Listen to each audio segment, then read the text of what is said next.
Hello guys, good morning. Today is our day off and today is grocery day. Actually, konti lang yung i-grocery natin kasi everyday halos kami pumupunta ng grocery ni Michelle.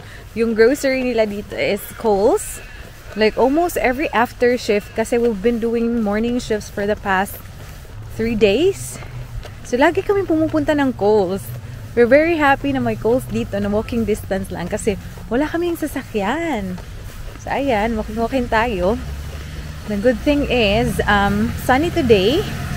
Tapos, ano pa, yung hindi masyadong malamig yung winter nila dito. So perfect lang maglakad-lakad. And yun nga, today's our day off. Gala-gala tayo.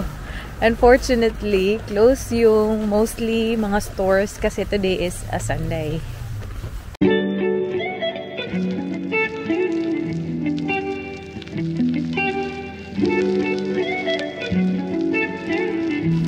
Hindi siya yung expectation ko na sobrang remote. Parang may life pa rin na nangyayari. So after ng assignment namin dito guys, meron na kaming supposedly dalawang, gyatay! Tai! Oh my god, garigag tai diri sa mga birds. So supposedly meron na kaming dalawang placements. Pero the last one, yun yung somewhere na very remote na medyo wait na. Yung third placement sana namin guys is very remote. Ang lugar niya is like Dumaji. Oo. Winarningan kami ng consultant namin na this is very remote. Tapos, ano yung sabi Michelle? No, ang mga taga din Ay, oo. Tapos yung mga taga rito na alam kung saan yung Dumaji. Dumaji. Tapos yung isa naka-work pa doon, sabi niya, yun nga, in terms of grocery, like every 2 weeks lang daw siya nag-grocery ata kasi medyo malayo. Tapos yung mga tao daw, they don't like the health system. So mostly, baka ma-abuse ka daw doon kasi in the first place, parang ayaw nila sa'yo. Hindi ka nila tina-trust. Parang ganun. So sabi ko, ayoko doon, oy. Tapos Michelle supposedly is gonna go there. Pero, nag-change yung mind niya after hearing all those comments. So, hindi na lang siya pupunta doon. So, we're still waiting for our third placement after this. But, meron na kaming second placement. Amazing na amazing. Akala namin mag-extend pa kami dito. Pero, binigyan na nila kami ng assignment. So, wala nang extend tuloy. Pero, okay dito, in fairness lang.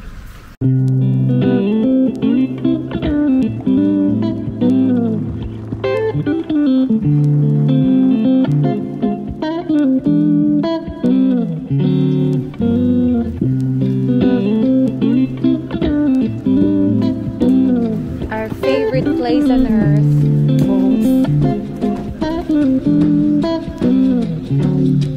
Nasa town na agad tayo. And ito yung itsura, ito yung datingan. But again, today is Sunday.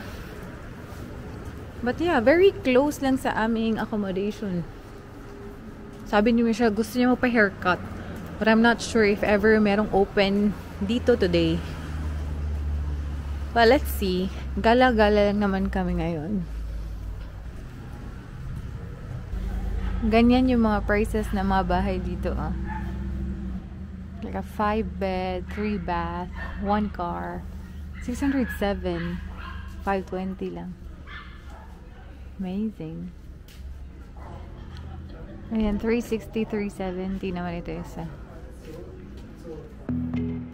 Bongga, may 10 pa guys.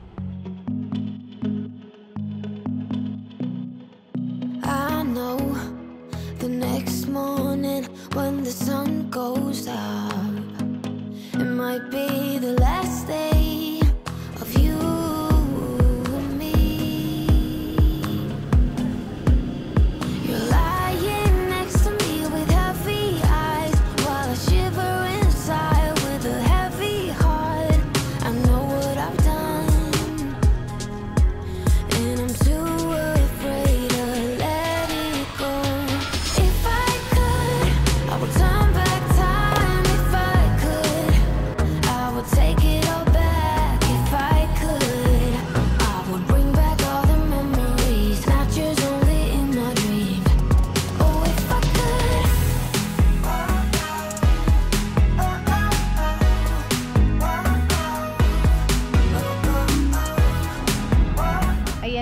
Nag-grocery na ako, guys. Rest lang ako dito. Tining! Tingin-tingin sa baligid. Pauwi na ako sa bahay, guys. Nag-separate kami ni Michelle kasi, nagmamadali siya. But I'm heading home. Very close na ako sa accommodation. And yeah, I have this bag. Hindi nakikita. Medyo mabigat yung bag. And then, lang to, paper lang to. So, sana hindi siya sana mabuslot. Ayan, nasa accommodation na tayo, guys. And I'm just gonna give you a very quick haul sa ating nabili. So, I'll start with my one. Tining. Lapit na talaga siyang ma-damage kasi ang bigat niya. Kasi I bought 2 waters.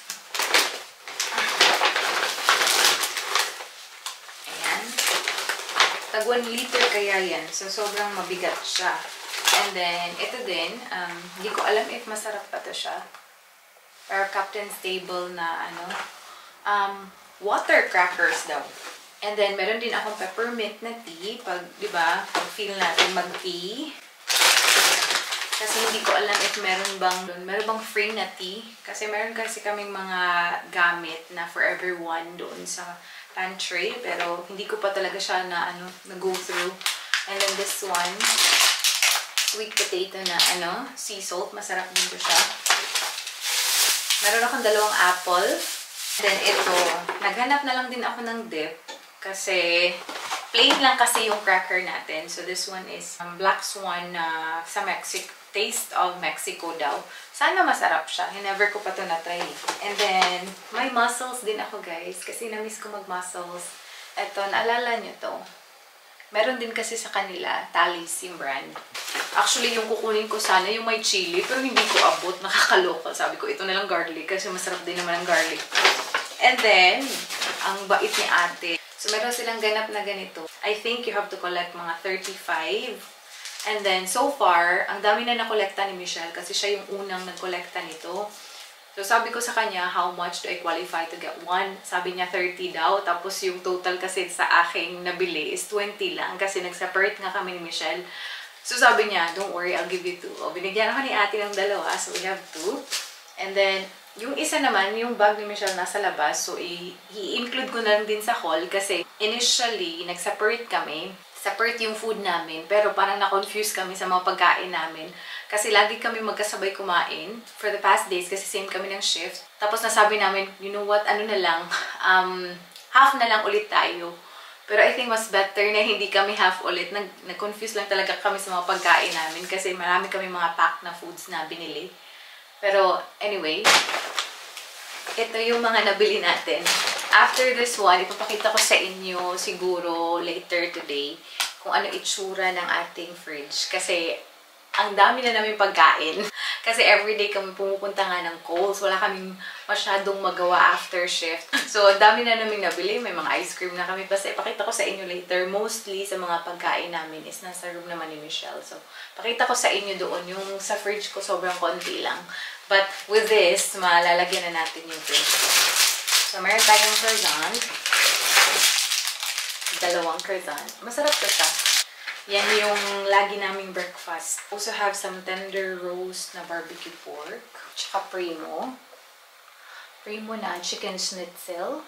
Tapos yung pinunta talaga namin doon is yung rice. O, may 2 din siya. Pero later na. Ito muna. Meron tayong yung mga continental classics. And then jalapeno for me. Kasi parang ang sarap mag-jalapeno. Pampagana ng pagkain ba? We have sliced bread na rustic white. And ganito yung rice namin.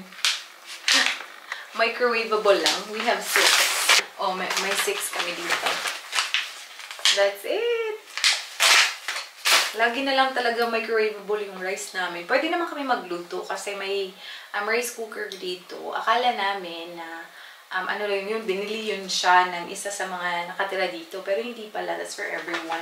Communal pala siya na property. So, maybe next time, I'm not really sure. Okay lang naman din to kasi very quick lang yung pagluto. So, maybe next time, bibili tayo ng rice at magluluto tayo ng rice. We'll never know. And then, yun nga, dalawa lang yun sa kanya. Buti pa yung sa akin, $20. Pero may dalawa ako. We got 4.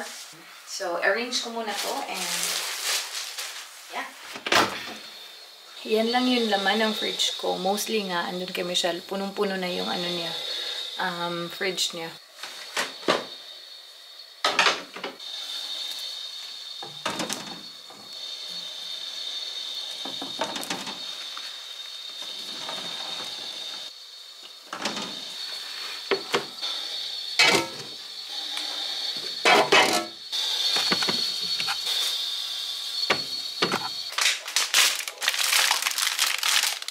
So, ayan yung itsura ng kwarto ni Michelle. Mayroon din siyang kettle dito, o, diba?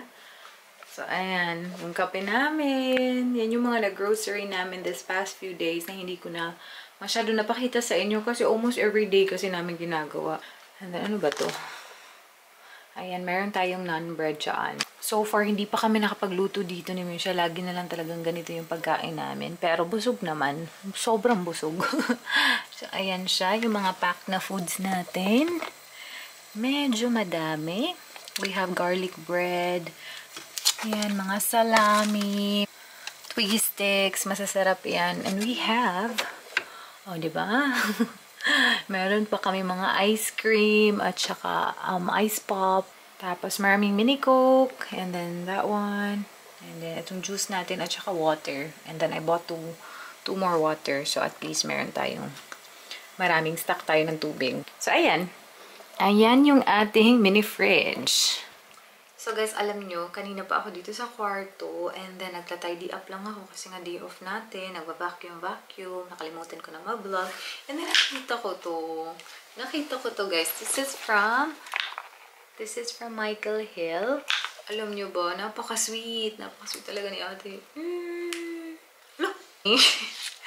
Hindi akin to. Ayan, this is, kay Michelle pala ito. Hanapin ko muna yung akin, ha? Guys, nakita ko na yung akin.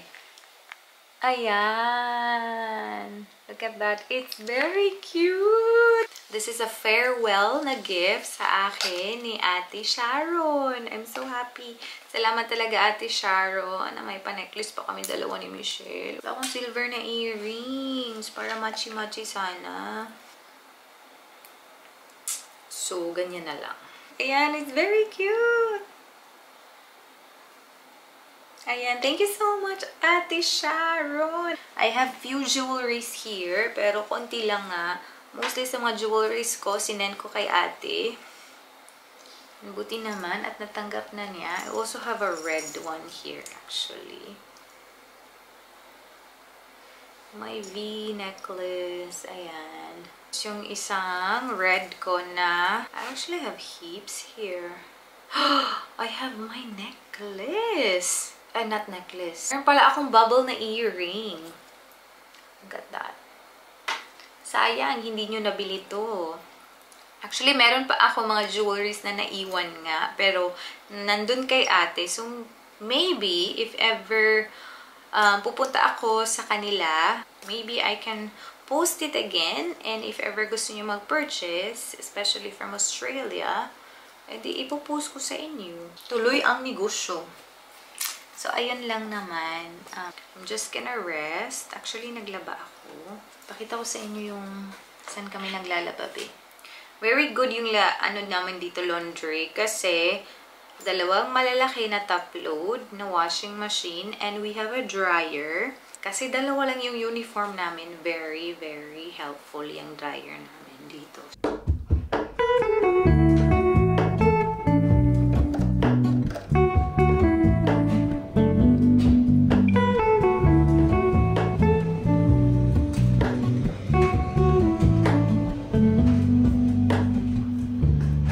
So yan yung dalawa namin na washing. Tapos, ito naman yung ating dryer. Tapos ka na, oy. It's dry. That's good.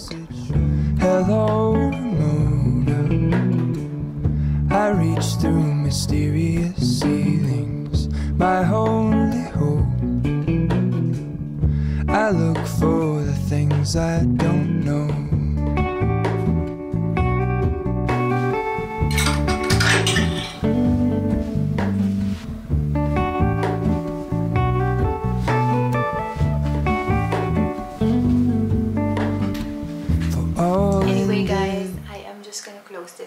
vlog. Thank you so much for watching and hope to see you guys on my next one. Bye!